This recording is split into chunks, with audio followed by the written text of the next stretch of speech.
স্বাগতম দানাংয়ের অদ্ভুত রূপকথার রাজ্য বানা হিলসে।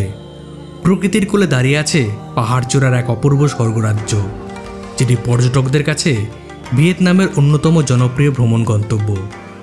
এখানে যেন বাস্তব আর কল্পনার মেলবন্ধনে গড়ে উঠেছে এক স্বপ্নের শহর। বিশ্বের দীর্ঘতম কেবল কারে চড়ে আপনি পৌঁছে যাবেন মেঘের ওপরে, যেখানে অপেক্ষা করছে বিখ্যাত গোল্ডেন ব্রিজ। দুটি বিশাল হাতের ভাস্কর্য যেন ধরে রেখেছে সেই সোনালি সেতুকে। শুধু তাই নয়, ফ্রেঞ্চ ভিলেজের ইউরোপিয়ান স্থাপত্য, রঙিন বাগান, বিনোদনের নানান আয়োজন আর পাহাড়ের শীতল পরিবেশ সব মিলিয়ে বানা হিলস হলো এক অনন্য অভিজ্ঞতা, যা ভ্রমণকারীর হৃদয়ে চিরস্থায়ী হয়ে থাকে। তাহলে চলুন আজ আমরা ঘুরে দেখি দানাংয়ের সেই স্বপ্নের দুনিয়া Ba Na hills. Good morning from Da Nang. আজকে আমরা যাচ্ছি বানা হিলস দেখতে। ভিয়েতনামের মধ্যভাগে অবস্থিত এক অনন্য শহর দানাং। সমুদ্র আর পাহাড়ের মাঝখানে গড়ে ওঠা এই নগরী যেন প্রকৃতি আর আধুনিকতার নিখুঁত মিলনস্থল। ভিয়েতনামের সমুদ্র তীরবর্তী শহর দানাং থেকে শুরু হলো আমাদের এই যাত্রা। আর আজ যাব সমুদ্র পাড়ের কোলাহল থেকে পাহাড় চূড়ার এক নীরব জগতে, অর্থাৎ বানা হিলসে। সবুজে সাজানো পরিষ্কার পরিচ্ছন্ন রাস্তা, আর রেয়ারলি এরা কেউ হর্ন বাজাচ্ছে। খুবই একটা নিস্তব্ধ একটা পরিবেশ, ভালো লাগছে। গাড়ি চলার সাথে সাথে আধুনিক নগরীর ব্যস্ত রাস্তা ধীরে ধীরে ফিকে হয়ে যায়। চোখের সামনে ভেসে ওঠে সবুজ পাহাড়ের সারি আর নিরিবিলি গ্রামীণ দৃশ্য। দানাংয়ের উপকূলীয় বাতাসকে পিছনে ফেলে আমরা এগিয়ে যাই পাহাড়ি পথে। আজকে আমরা বানা হিলস আর বানা হিলসের করে হইয়ান যাব। আমাদের গাড়ি ভাড়া লেগেছে 4000 টাকা। আর গাড়ির জন্য কীভাবে যোগাযোগ করবেন তা আমরা ডিসক্রিপশন বক্সে লিখে দেবো, আর নিচে ফোন নাম্বার দিয়ে দেবো। রাস্তার বাঁক নিতেই বোঝা যায় আমরা ধীরে ধীরে এগিয়ে চলেছি এক ভিন্ন জগতের দিকে।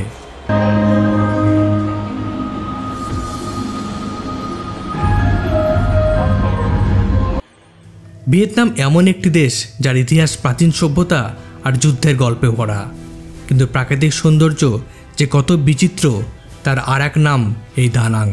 আর এই দানাংয়ের বুকে জেগে আছে এক অদ্ভুত রহস্য, বানা হিলস।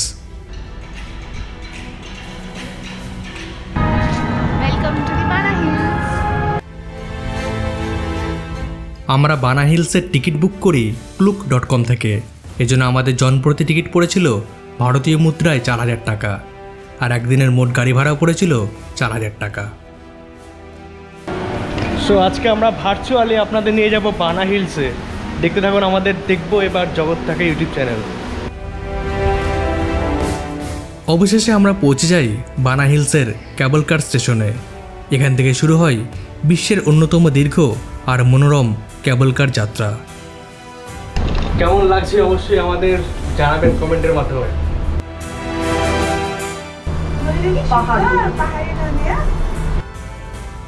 মেঘের ভেতর দিয়ে আর সবুজ বনভূমির উপর দিয়ে ধীরে ধীরে উঠতে উঠতে মনে হয় আমরা যেন ছুঁতে চলেছি আকাশকে। দানাং থেকে বানা হিলসের এই যাত্রাপথ শুধু এক স্থান থেকে অন্য স্থানে পৌঁছানো নয়, এটি এক রূপকথার দরজার দিকে এগিয়ে যাওয়া। সমুদ্র পাড়ের শহর থেকে মেঘের ভেতরে লুকিয়ে থাকা ফ্রেঞ্চ ভিলেজে পৌঁছে যাওয়া। এই পথ ভ্রমণকারীর মনে চিরদিনের মতো গেঁথে থাকে। এই বানা হিলসের কেবল কার হলো পৃথিবীর দীর্ঘতম নন স্টপ কেবল কার। আমরা এখন উঠেছি, যেতে অনেকক্ষণ সময় লাগছে। ভালো লাগছে, পাহাড় নিচে ভয়ও লাগছে যদিও, বাট ভালো ভালো।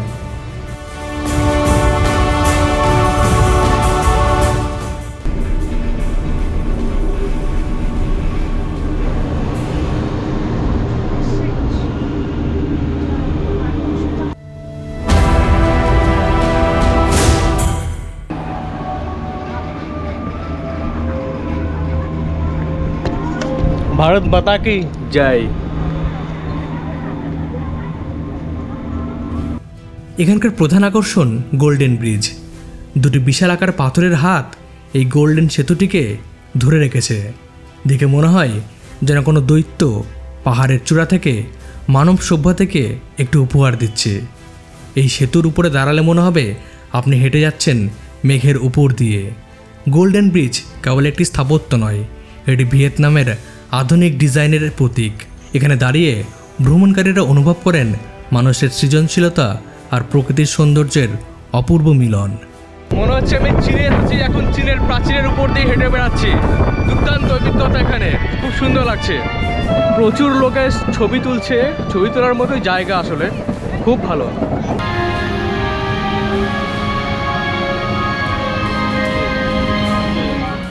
আমরা এগিয়ে যাই পাহাড়ি পথে, যেখানে প্রকৃতির রঙিন ক্যানভাস ধীরে ধীরে আমাদের সামনে খুলে যায়। এই বানা হিলস শুধু কেবল কার, গোল্ডেন ব্রিজ বা ফ্রেঞ্চ ভিলেজে সীমাবদ্ধ নয়। এখানে রয়েছে দারুণ এক অ্যামিউজমেন্ট পার্ক বা বিনোদনের পার্ক। এখানে শিশু থেকে বয়স্ক সবাই মেতে উঠতে পারেন নানা রকম থ্রিল আর মজার খেলায়।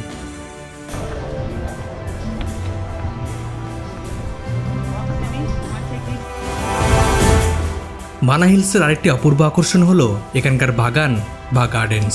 পাহাড়ের কোল ঘেঁষে ছড়িয়ে আছে নানান ধরনের ফুল, গাছপালা আর সাজানো বাগান, যা চোখের আরাম আর মনের শান্তি এনে দেয়। এটি হলো ভান ওয়েন ওয়াং বা লাভ গার্ডেন, যা বানা হিলসের বিখ্যাত লে জার্ডিন দে আমরের একটি অংশ।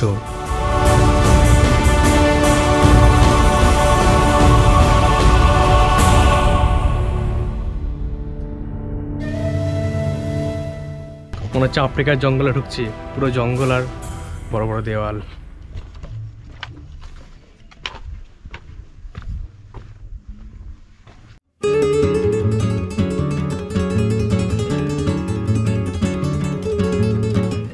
মেঘে ঢাকা পাহাড়ের চূড়ায় দাঁড়িয়ে আছে এক অনন্য প্রতীক, বিগ বুদ্ধ স্ট্যাচু। সাদা পাথরে খোদাই করা এই সাক্ষ্যমণি বুদ্ধের বিশাল মূর্তি, যার উচ্চতা প্রায় 27 মিটার। দূর থেকে তাকালে মন ভরে যায় এক শান্তির আবেশে।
এগুলো কিন্তু সত্যিকার কুমড়ো, ঠিক আছে? সত্যিকার কুমড়ো দেখুন। এতটা আর এখানে দেখো দেখো দেখো সামনে তো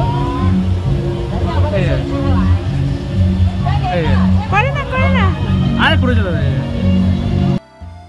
বানা হিলসের হৃদয়ে লুকিয়ে রয়েছে এক টুকরো ইউরোপ, ফ্রেঞ্চ ভিলেজ। পাহাড় চূড়ায় মেঘের রাজ্যে দাঁড়িয়ে থাকা এই গ্রাম যেন আপনাকে নিয়ে যায় কয়েক শতাব্দী পেছনে, মধ্যযুগীয় ইউরোপের রাস্তায়। পাথরের তৈরি দুর্গ, গথিক স্টাইলের গির্জা, সরু পাথুরে পথ আর ইউরোপীয় স্থাপত্যশৈলীর নিখুঁত ছোঁয়া, সব মিলিয়ে এখানে যেন সময় থমকে দাঁড়িয়ে আছে।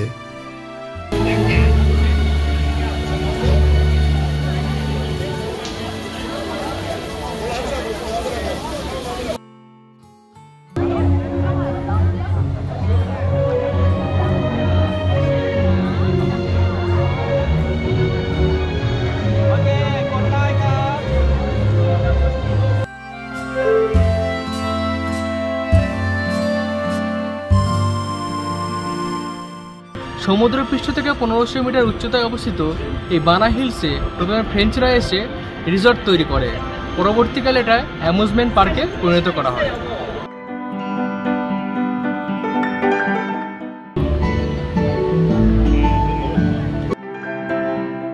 দিনের বেলায় সূর্যের আলোয় ঝলমল করে ওঠে পুরনো দুর্গ আর প্রাসাদ, আর রাত নামলে আলোয় সেজে ওঠে। পর্যটকরা হাঁটতে হাঁটতে অনুভব করেন যেন তারা ভিয়েতনামে নয়, ফ্রান্সের কোনো এক ঐতিহাসিক শহরে ঘুরে বেড়াচ্ছেন। ফ্রেঞ্চ ভিলেজ শুধু স্থাপত্যের সৌন্দর্যে সীমাবদ্ধ নয়, এখানে রয়েছে কফি শপ, রেস্টুরেন্ট আর নানান বিনোদনের ব্যবস্থা, যা পুরো জায়গাটিকে ভ্রমণকারীদের জন্য করে তোলে এক স্বপ্নের রাজ্য। ভিয়েতনামীদের ধর্মীয় জীবনও বেশ বৈচিত্র্যময়। এখানে প্রধানত বৌদ্ধ ধর্ম প্রচলিত, বিশেষ করে মহাযান মতবাদ। এর পাশাপাশি অনেকেই কনফুসিয়ানবাদ বা তাওবাদ অনুসরণ করেন, যা ভিয়েতনামের সংস্কৃতি ও জীবনযাত্রার সাথে গভীরভাবে মিশে গেছে। আমরা বানা হিলসে এসেও দেখলাম বেশ কিছু বৌদ্ধ মন্দির বা প্যাগোডা।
ফ্রেঞ্চ ভিলেজ ঘুরে নিয়েছি, এখন যাচ্ছি ফ্যান্টাসি পার্কে।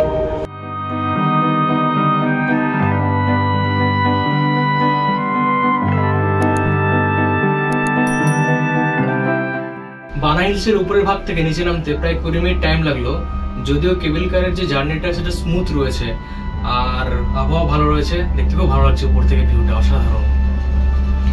কিন্তু যখন হাওয়া দিচ্ছে তখন তো খুব ভয় লাগছে, হাওয়া শো শো করে আওয়াজ হচ্ছে। High high. বানা হিলসের সেই মায়াবী ভ্রমণ শেষ করে আমরা আবার উঠলাম গাড়িতে। আমরা তৈরি হচ্ছিলাম আমাদের পরবর্তী গন্তব্য, হইয়ানে নদীর জলে ভেসে থাকা গোলাকার নারকেলের তরির জন্য।